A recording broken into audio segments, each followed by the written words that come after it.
Cap City, it's a Wednesday. We're gonna treat it like a Saturday. How we doing tonight? Oh, you guys sound good. You look good. Most of you look good. Some of y'all got the theme. Some of y'all at least wore a collar shirt.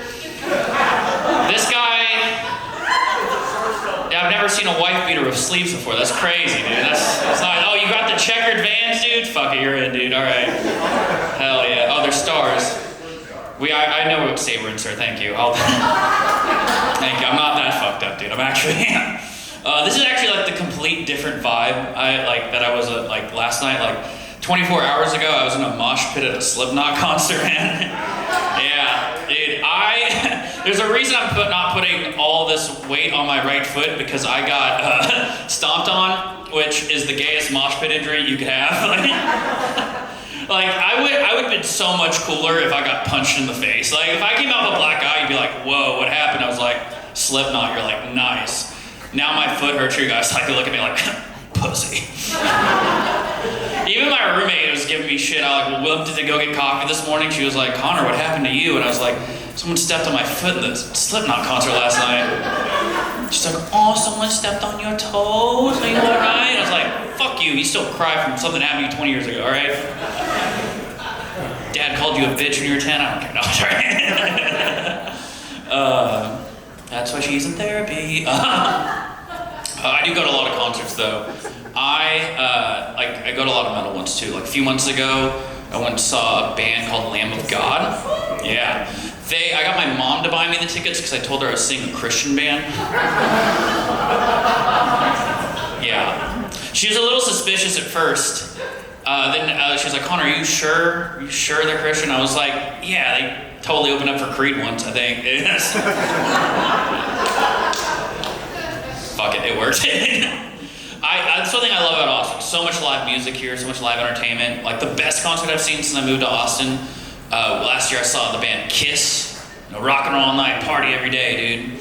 That's one of my favorites. I think everyone loves that song. But here's something you don't know about the band Kiss, unless you're a huge fan like me.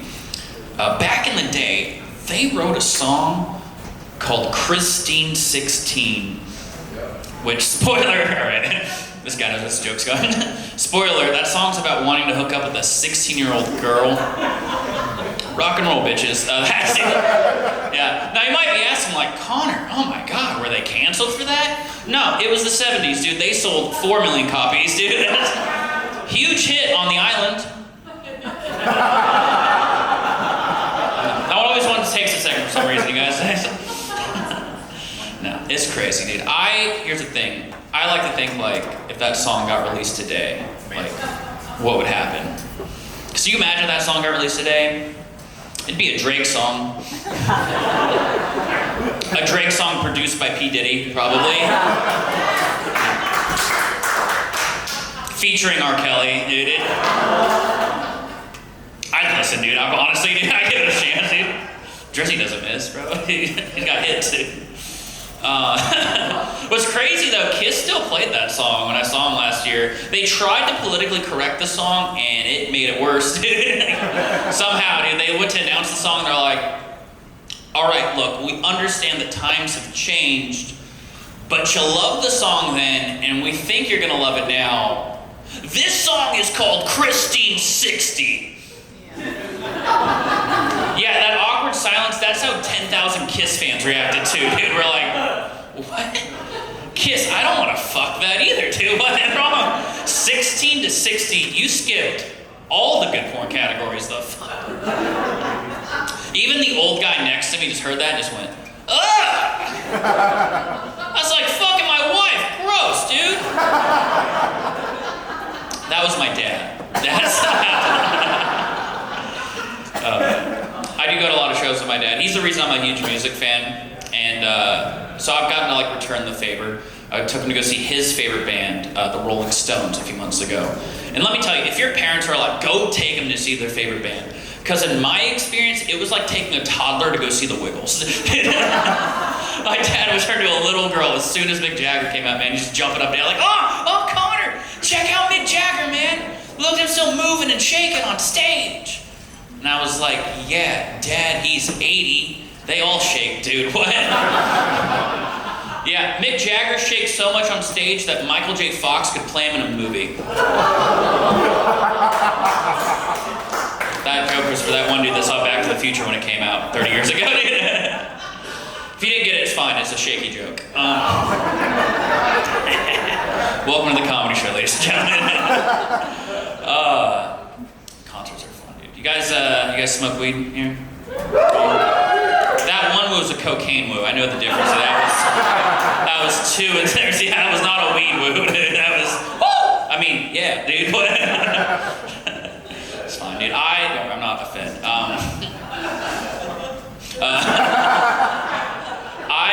I smoke a little bit of weed. I don't like to smoke a lot though, because dude, the weed's just so strong now. I swear to God, the more I smoke, the more autistic I'm becoming. Like 2 hits and I'm nonverbal, okay? In my profession, that's not good, okay? Three hits, it's worse. It's just, I go nonverbal and then you get zero eye contact. So I'm just staring at the ceiling, not talking, looking like an extra in an Exorcist movie. It's bad. 4 hits and I'll just make you put on a movie with dinosaurs in it. You ever watch Land Before Time High? It's so sad, dude. I actually went to Vegas a few months ago, and weed's legal there, so I was checking out the dispensaries. And I was looking at the edibles, and I gotta say, they're doing things with the edibles now that probably should be illegal. Like, for example, you can now buy male enhancement pills laced up with up to 250 milligrams of THC. Yeah, dude. That's enough to make me forget I had a dick, dude. That's so goddamn much. That's not an edible, alright? That's a date rape drug, okay? Because ladies, if you slip that to a man, sure, dick hard as a rock.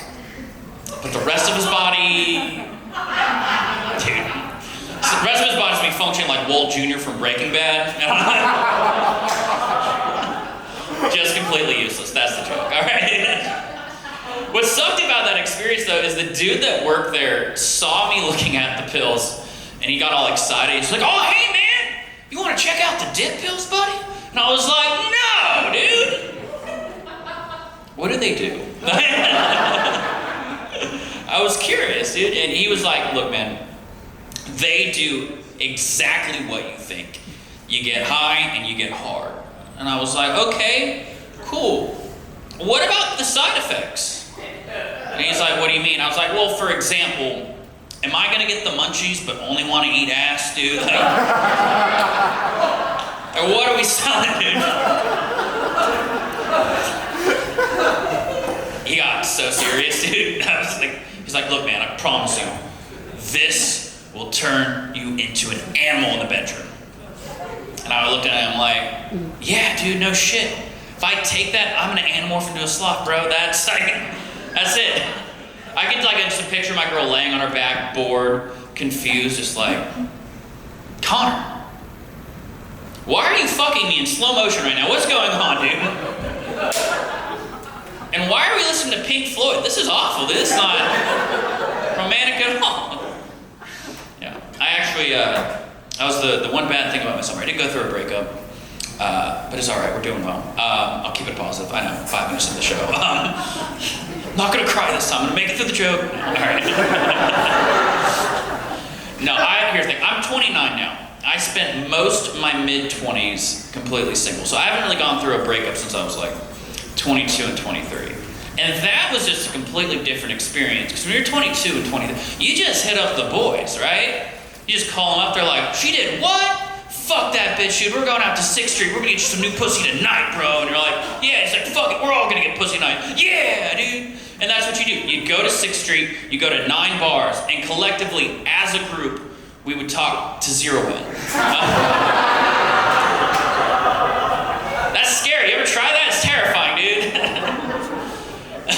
But it's fine. It was about the camaraderie. They helped you get through a hard time. And now, like I said, I'm 29. All my best friends, they're married, having kids, settled down. So now a breakup's just me sitting in my room, sad, just like, fuck, my mom really liked her, dude. Fuck, I'm gonna have to apologize to her. Oh, that's 2 women in one day. Shit, dude. This day sucks. Yeah. I'm doing good though. I do miss the dog kinda, you know? I had a good dog, yeah. So now, like, ladies, you have a dog, red flag, instantly don't want to talk to you, dude. Yeah, it's cat bitches only from here on out, dude. Yeah, cat bitches 2024, I'm running with it, dude. So, look, I'll never miss a cat, okay, dude? I don't care, alright? Now, I know some of the guys look at me like, no, Connor, I was in a relationship and I think about the cat all the time. Dude, I hope you find a new boyfriend, alright? I'm rooting for you, buddy. I'm rooting for you. Yeah. I don't think it's fair to like really talk shit about my ex on stage because she's not here to defend herself. But I did write this next joke before we broke up, so it's fair game. We're gonna do it. So here's one weird thing about my ex, dude. Sometimes I would wake up in the middle of the night and she'd be sleeping next to me and she'd be moaning sexually in her sleep. Yeah, I thought it was funny at first, but then she made noises I've never made her make, and I got so mad, dude. I was pissed, shaking her. Hey, wake up, bitch! Dude, what the fuck? You're getting dicked down by a ghost right now. The fuck, dude? Someone call Ghostbusters for this ghost busting, all right? I can't. All right, that's it. Bust enter. Don't do that one. All right. The only ghost that's allowed to hook up my ex is the ghost of Heath Ledger. Now, why would I say something crazy like that? Well, you see, when we first started dating, I told her, I was on one of our first dates, I was like, hey, who would your hall pass be? And she's like, easy, Heath Ledger. And I was like, babe, that's not what a fucking great answer. Honestly, that's so much pressure. So much pressure off me, dude. That's awesome, dude. That's, fuck yeah, dude. Mine's Marilyn Monroe. That's crazy, all right? Heath Ledger was her favorite, favorite celebrity of all time. But she fucking had a huge crush on him. One time we went out and got drunk. We got back home and she was like, hey Connor, do you think you could bring a little Heath Ledger in the bedroom tonight? And look, y'all, I don't do impressions, but I do like to get laid, so. I was like, hell yeah, baby, I got you. And so we started going at it, and I realized, like, oh shit, I'm a dude. The only Heath Ledger movie I've seen is The Dark Knight. How do we make that sexy? So there I was, just taking off my pants, being like, you want to know how I got these scars, dude? My rabbi was a drinker. All right, no Jewish people. All right, that was a circumcision joke. Usually it works. Won't do it again. All right, dude. It is fun being single in Austin, I guess. Someone just got it. All right. It's like, oh, is that so bad? Okay, my bad. Yeah. I do like being single. I will say, I think one night stands are overrated. Like, there's a lot of that in Austin. I have had one good one, though. Like, one time I woke up at this chick's place, and she looked me dead in the eye in the morning. She was like, Connor, I'm going to be honest with you. Last night, pretty impressive. Honestly, you're the first man to make me have an orgasm from missionary position. Y'all, that one sentence fixed, like, 90% of my mental health problems, dude. That's... Holy shit. Ladies, it's that easy. That's all I guess. Oh my god, dude. Ladies, your man's going through a hard time, just say that, okay? Like, we're good, all right? Because even if you're lying, it's not like we're gonna have follow-up questions, okay? Like, we're taking your word for it 100% of the time, dude. That's... seriously, I was so happy I left her apartment, went back to my place. First thing I did was take the toaster out of my bathtub. You guys like dark shit too on Wednesday. I fucking like you guys. You guys are fun. But like I said, hookups, one-night stands, they're overrated. They're not always good. Sometimes they're bad. I've had a few bad ones too. One time I met a girl at a bar. We go back to my place, we're drunk. I think she's cute, but she has a raspy voice, like really raspy. But I was like, fuck it, it's gonna be fine. Nah, 5 minutes in, it felt like I was fucking Steve-O from Jackass, dude. Oh, yes, I was trying to be sexy with her too. I just gave her a little spank. I was like, yeah, babe, you like that? She just turned around and went, yeah, dude, like, fuck. Yeah. Luckily, I had an extra marijuana dick pill. We got the job done, but